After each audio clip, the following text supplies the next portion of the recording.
the Taurean. I'm early today. the, I hope you're having an awesome weekend. I am. Anyways, this Fabio guy is really funny. I don't get. I think he might have some like not even kidding. I think he might have some serious mental issues. He needs to Hmm. go get himself checked because I've seen situations like this. I don't know if you know this performer, Bjork, the European singer from like she was really popular back in the 90s and stuff. She had a similar experience with this guy that was obsessed with her to the point where he almost took her out and then he took himself out live on camera. It was all over the internet at some point. Hmm. So yeah, that's what mental illness can do to you if unchecked. So this dude needs to go check himself because that is some crazy ish right there. Um, Exactly. also, the first video, the video with the young sister that was giving birth in the hospital, that really triggered me because I went through a similar situation with my wife some years Hmm. ago, and thank God that she and the baby are well, and the mother is very strong for what she did. And I really hope they get that nurse like out of that hospital and sue the pants off her, like sue her into the ground, because that is some BS. Anyways, I mean, those are the only two things I got to Okay. talk about. Have an awesome weekend, everyone. You Be too. one. Be one. All right. Shout out to Xavier for coming up. All right, Jonathan, what's going on? What's going on, man? Oh, first off, can you hear me? I can hear you. Okay, good, good. Um, that was very strange. What I heard with the four overweight, hungry hippos. And how they did it, and how they did that girl. Because man, when you first heard that, I was thinking, I thought either they ate her or they they used all their combined weights together and smothered her to death. That was the first thing I thought that came to mind. But thank God it wasn't. But either way, that was sick. What I just heard. Yeah, that lets me know like them folks really are the sickness. Um, Now that as for that Michael Jackson impersonator, he an idiot because like you said, that was a chance for him to not only be to cosplay, but he probably would have had a chance to be picked to play Michael Jackson in the biography movie. He could have Oh, had he him. had he had no chance. He had no chance. That was already locked in with his nephew. Like they wasn't about to go against that. Oh, okay. Now maybe it could have been an opportunity where he could have been in the movie, as a Michael Jackson impersonator, as a fan, because I'm sure that while Michael was alive, he had many impersonators while he was alive. They could have slipped him somewhere in there. But I mean, hey, God's an idiot, man. You just ruined your own opportunity by telling on yourself, trying to think, trying to make these ridiculous assumptions. Like people look at you crazy when you do stuff like that, and that's why they never get. They wonder why they don't never get taken seriously. You know what I'm saying? You ain't no more. How the hell did he? How you consider yourself the original Michael Jackson? And Michael Jackson was born in the '50s. You was like born in the '70s, '80s. no, He had to be no, he was some. born no, he was born in the early '90s, Exactly my point. Michael Jackson was born in the 1960s or '70s, no, the somewhere. '50s. He was born in '58. Okay, yeah, that.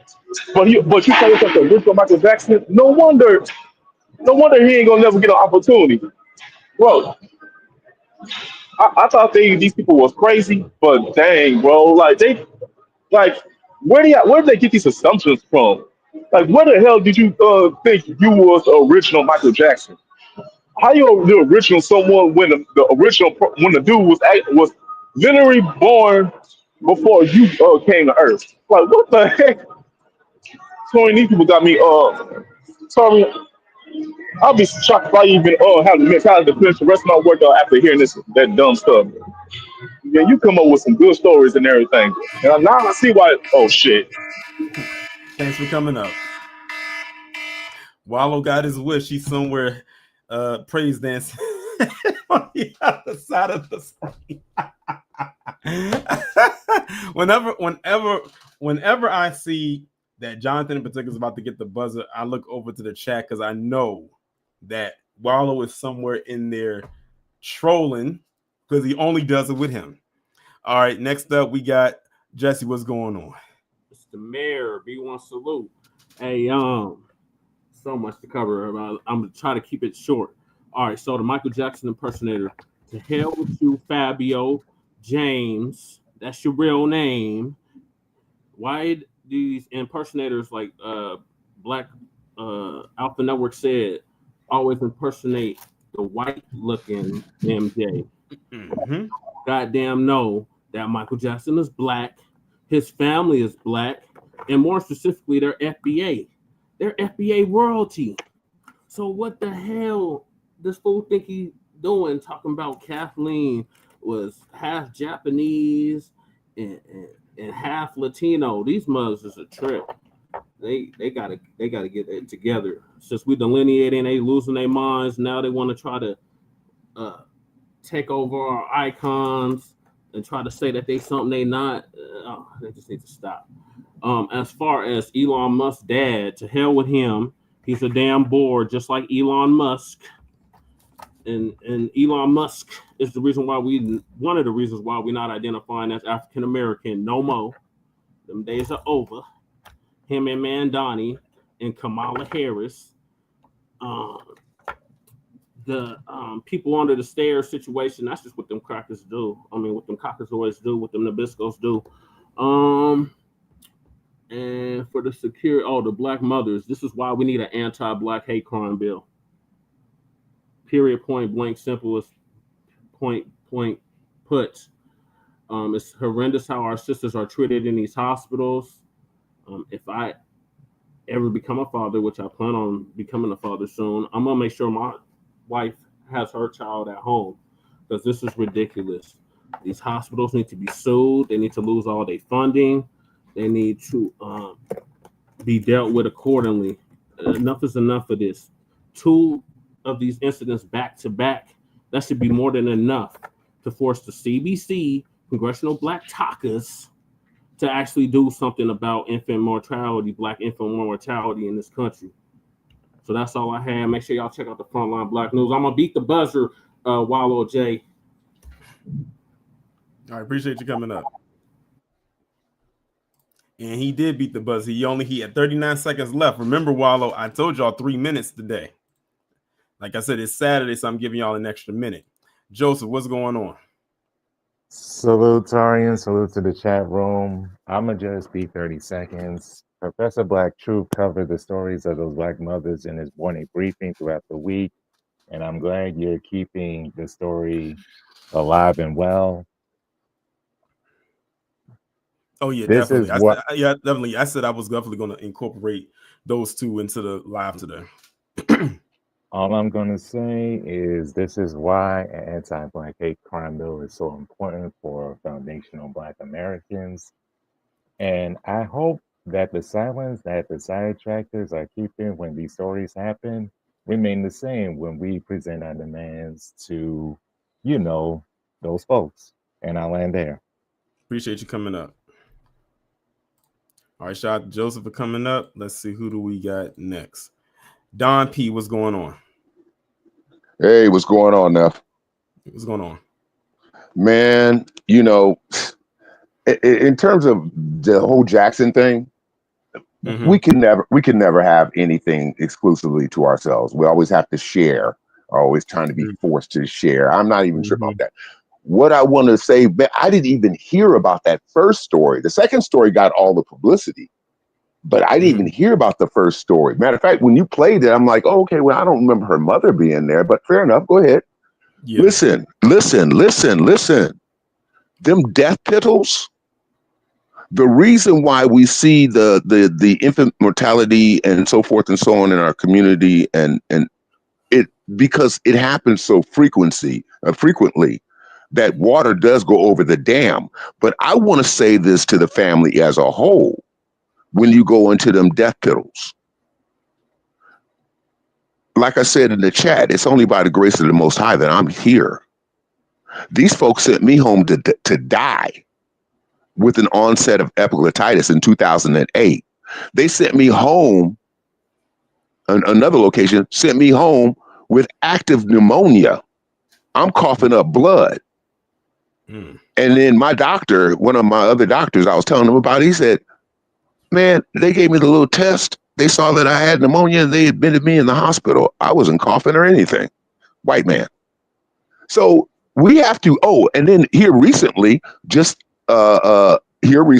I just got back in the country, but while I was gone, I had an issue. And anyway, my finger was jacked up along with my knee. But I was telling him, hey man, my finger is jacked up, my middle finger.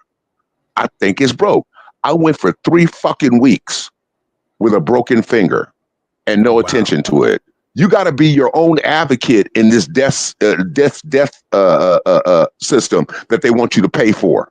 And they want to kill you with their damn pharmaceuticals. Anyway, y'all got to look out for your motherfucking selves. We ain't got no friends. We ain't got no comrades in arms. We are all that we got. And I don't give a fuck what y'all think about Africa, because that's where I was. That's where my ancestry comes from. And that's going to be the place you're going to need to run to when Babylon is destroyed. I land my plane there. Shout out to Don P for coming up. Let's see, who do we got next? Jago the Rogue, what's going on? What's going on, bro? It's kind of crazy, bro. They're trying to figure out what's all in the Epstein files. And I was thinking, like, maybe like the names of the people is in Illuminati or something, or probably like the World Body Harvester Ring, or like, just a bunch of crazy organizations just all at Epstein place. But that's all I wanted to say, bro. I'm gonna get out of here. I appreciate you coming up. All right, so I'm only bringing up one more person, so nobody click the link after this. Only bringing up the last person. But of course, before I bring them up, I gotta play their intro. Heed my command and reclaim these relics of hatred. Hurricane Nisi, the floor is yours. I'm gonna need more than 3 minutes, baby. Okay. I'm speaking to my FBA sisters who are mothers. And what I'm about to say, they know it to be true. Giving birth is the closest that any female is to death, because anything can go wrong. To my sisters, the young woman in Indiana and the young woman in Texas, the Most High was definitely with both of them. But watching those videos, Taurean, you can hear the pain in my voice, baby. Yeah, I could hear the pain in your voice, and I also when it was playing, I was looking at the comments that a lot of the women, especially those who are mothers, were leaving in the comments. So I see it. That's why I said y'all bodies go through a lot. I remember when I gave birth to my son, and I had back labor. Any of my women in the chat, no, back labor ain't no fucking joke. It's no joke. I had an epidural. And to this day, I still don't know how many times I pushed. I just know, thank the Lord, my child was born. But Taurean, it hurts my soul.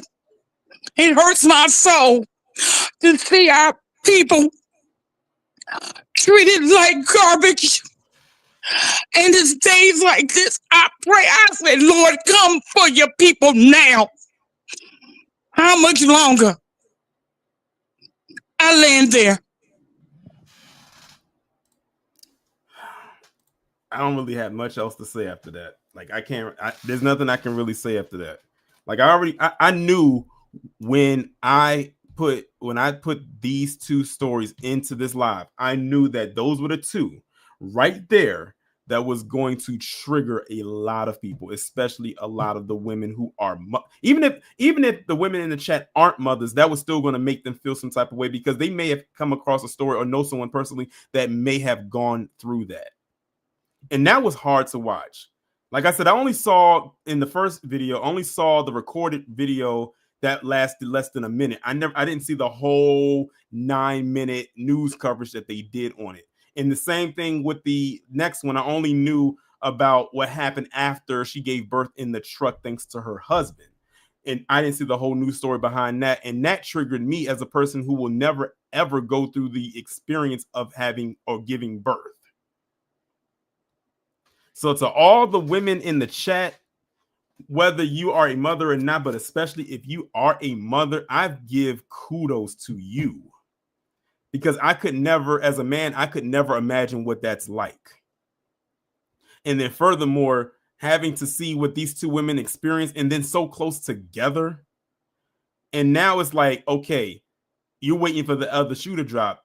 In layman's terms, who is it going to happen to next? It's probably already happened for all we know. We just don't know about it because it hasn't been reported.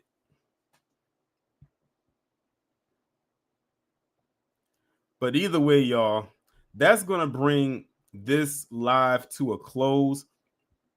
We will have the True Crime Sunday tomorrow. I'm going to set that up. Of course, you know how True Crime Sunday works. We do the pre-show over here at 11:40, and then we do the live over on Rumble. And I'll tell you right now what the True Crime Sunday is going to be on. It's going to be on the North Hollywood shootout of 1997. So something that happened 28 years ago. So that is going to be the True Crime Sunday topic for tomorrow. So that being said, we're about to get up out of here. But before we do that, let me acknowledge again SD Johnson, Lynn, and Wallow for being a member for 20 months. But in the super chats, I greatly appreciate it. With that being said, we are about to get up out of here. I will talk to you all tomorrow. Enjoy the rest of your day. Be safe, stay warm, but most importantly, be one.